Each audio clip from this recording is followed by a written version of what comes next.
Hi everyone, in this video I will show you that how you can deposit money into your Venmo account from a card. Follow these steps. First is link your debit or credit card. Open the Venmo app and go to the Me tab setting, then payment method and choose add a bank or card. Follow the prompts to add your debit or credit card and verify it. Second is use the Venmo card.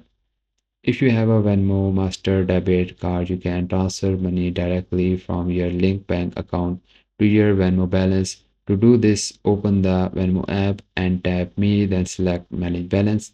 Tap Add Money and select the amount, confirm your linked bank account and complete the transfer. After that, the third step is to web version option. If you do not have the Venmo card, you can add funds through the Venmo website by following similar steps, although the mobile app is typically required for adding money directly using a card. Funds added from a debit card are generally available instantly, while bank transfer may take 1 to 3 business days.